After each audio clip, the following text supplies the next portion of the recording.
Adu skenario antar terdakwa terjadi di persidangan dalam sidang hari ini. Hakim bahkan beberapa kali menegur kesaksian Ricky Rizal yang dianggap menyampaikan keterangan yang berbeda.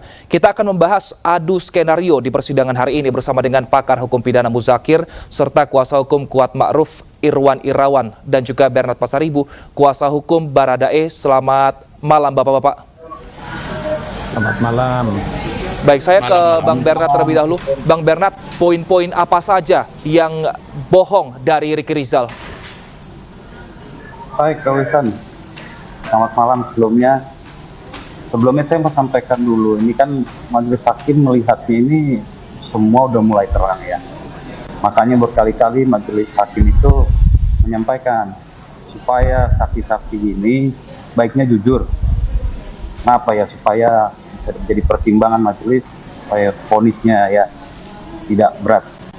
Kemudian tadi juga menariknya Pak Wilson itu di sini itu hakim, jaksa, baik penasihat hukum itu kondisinya ya panas juga karena banyak yang poin-poin yang tidak masuk akal kalau menurut kami ya. Sebagai contoh yang tadi sempat disiarkan juga barusan bicara masalah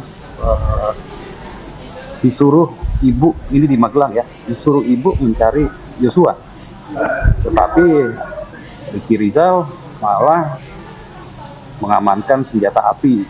Jadi kalau kita melihat ini, hakim sudah mulai melihat kasus ini direncanakan mulai dari Magelang. Itu contoh pertama.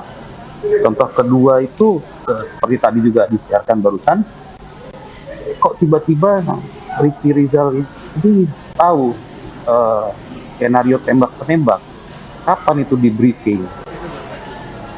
Itu yang kedua. Yang ketiga ya masalah Ricky Rizal ini berada di TKP penembakan, posisinya dekat-dekat, ruangannya kecil, tetapi ya mengakunya tidak melihat saudara FF menembak, kemudian tidak melihat sarung tangan.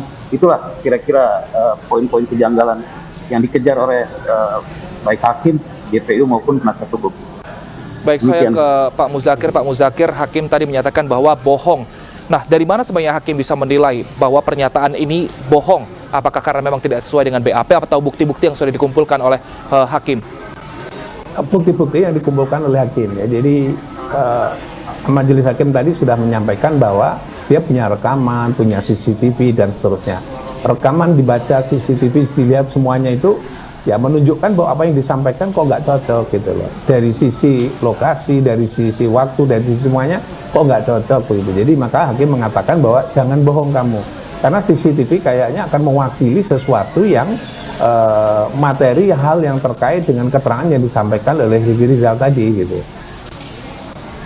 Baik, jika ternyata berbohong, nanti dampaknya akan kemana, Pak Muzakir?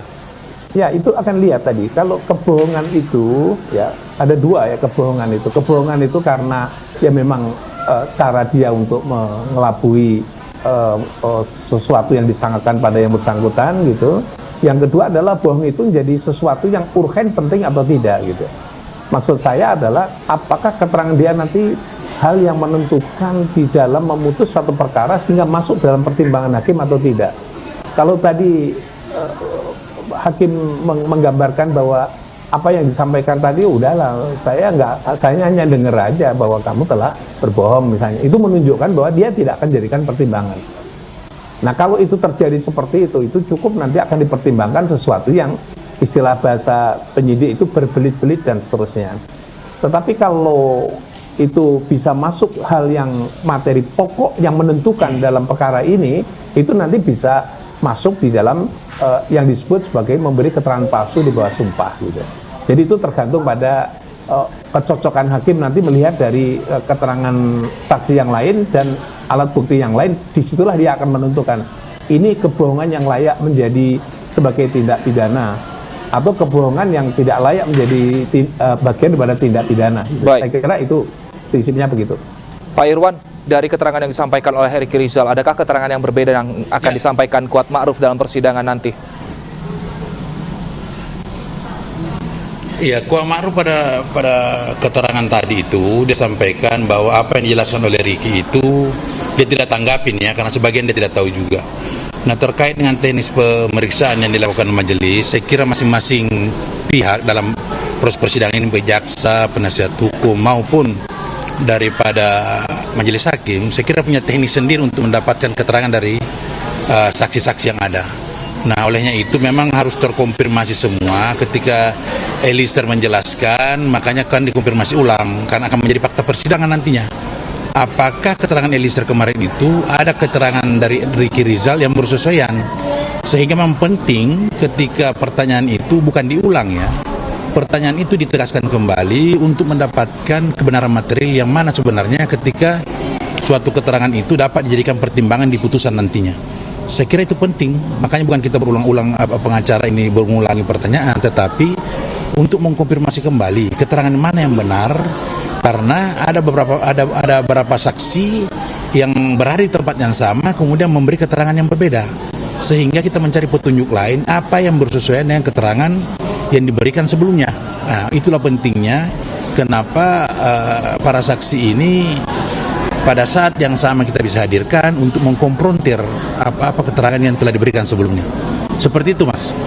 Baik, Bang Bernard, bagaimana Anda kemudian agar klien Anda terus menyatakan informasi yang dinilai benar? Seperti apa kekuatan dari Eliezer, meskipun sudah justice kolaborator, tapi seperti apa untuk meyakinkan hakim bahwa memang apa yang disampaikan Eliezer ini benar terjadi? Ya, kalau saya melihatnya begini ya, Mas. Hakim ini sudah sangat melihat Richard Eliezer ini, klien saya ini, sebagai justice kolaborator, yang pasti. Dan sudah menjadikan satu acuan apa yang dikatakan oleh Richard Eliezer. Dan kemudian banyak ya terjadi perbedaan-perbedaan memang dengan saksi yang lain. Tapi saya melihat hakim sudah bisa melihat lah yang mana yang benar gitu. Jadi saya bicara masalah kualitas saksi di sini. Dari sini kita bisa melihat kualitas saksi mana yang menjadi pertimbangan yang benar. Dan juga saya bisa tambahkan ada ahli telah ini poligraf ya. Jadi dari situ juga nanti jadi pertimbangan pasti. Demikian. Baik, saya ke Pak Muzakir. Pak Muzakir, bagaimana sebenarnya hakim agar lebih objektif ini melihatnya seperti apa keterangan-keterangan dari para saksi, apalagi terdakwa ini dikonfrontir ada yang berbeda dari BAP bahkan saat dari keterangan yang disampaikan saat persidangan? Ya, sangat mungkin sekali kalau saksi dikonfrontir pasti ada perbedaannya.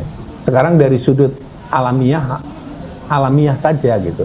Posisi berbeda aja melihat situasi kasus pasti dari sudut pandang yang berbeda gitu ya. Posisi yang berbeda melihat satu kasus yang sama mesti sudut pandang yang berbeda gitu.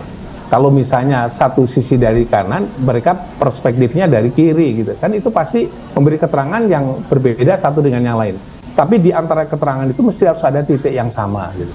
Nah, titik yang sama ini tentu saja bukan letaknya pada dua saksi yang bersangkutan yang dikonfrontir, tapi titik yang sama itu akan dicari alat bukti yang lain, yang mana yang keterangan mana yang di backup, yang berkesesuaian dengan alat bukti yang lain, barang bukti yang lain, atau saksi yang lain yang memperkuatnya. Jadi disitulah nanti hakim akan menilai keterangan yang mana yang dijadikan pertimbangan, dianggap atau dinilai sebagai satu keterangan yang valid karena ada saksi, ada keterangan kesaksiannya, berkecocokan dengan alat bukti yang lain, barang bukti yang lain, atau saksi yang lain begitu. Disitulah mau ditarik kesimpulan kalau terjadi ada dua saksi yang dikonfrontir memberi keterangan yang berbeda. Baik, saya ke Pak Irwan. Pak Irwan, ini Ricky Rizal menyatakan bahwa Kuat Ma'ruf ini sempat mengejar Nofriansyah Huta Barat atau Brigadir Joshua saat di rumah itu dan juga membawa pisau. Nah, ini sebenarnya tujuan membawa pisau dari si Joshua ini menurut Kuat Ma'ruf apa? Ya, jadi gini, itu yang Mas maksud itu kan si Kuat Ma'ruf bawa pisau ya. Jadi Kuat Ma'ruf ini membawa pisau ke Jakarta dari Magelang, itu tujuan utamanya untuk melindungi diri dia dan majikannya karena sempat ada perselisihan sebelumnya kan. Makanya itu yang dia bawa pisau, tapi itu pun pisau berhentinya di Saguling, tidak dibawa ke Duren 3. Nah, seperti itu cerita daripada Kuat Ma'ruf, dan tujuannya itu memang untuk melindungi diri karena dia sadar betul bahwa saudara Joshua ini kan polisi dan potensinya kan boleh jadi dia bersenjata. Walaupun kemudian kan ternyata Ricky sudah mengamankan dan itu dia tidak tahu ada senjata yang diamankan oleh Ricky, senjata Joshua sudah diamankan. Sehingga dia mengantongi pisau tersebut dalam tasnya, bukan dikantongi dalam tasnya. dan selanjutnya terbawalah sampai ke Saguling. Setelah itu pisau tersebut ditaruhnya di mobil yang akan membawa mereka balik ke Magelang. Jadi tidak sampai ke Duren 3 itu pisau. Makanya dari beberapa saksi yang ada, kita tanya mengenai apakah Kuat Maruf membawa tes Lempang, tidak ada yang lihat. Apa di kejadian mulai dari Magelang sampai di Saguling, dan Ricky pun tidak melihat bahwa ada tas yang dibawa oleh si Kuat Maruf pada saat di Duren 3, termasuk dalam perjalanan. Dan sampai saat persidangan ini pun baru dia lihat ada pisau tersebut ditunjukkan di depan persidangan. Sebelum-sebelumnya tidak pernah lihat itu pisau, karena itu kan pisau buah yang diambil pada saat mencoba mengejar Joshua di Magelang. Seperti itu, Mas. Kita akan nantikan seperti apa kelanjutan Informasinya. sidang dari hari ini dan ke depan. Kita akan nantikan. Terima kasih Pak Muzakir dan juga Pak Irwan Irawan dan juga Bang Berat Pasaribu telah bergabung bersama kami di iNewsroom. Sehat selalu Bapak-Bapak.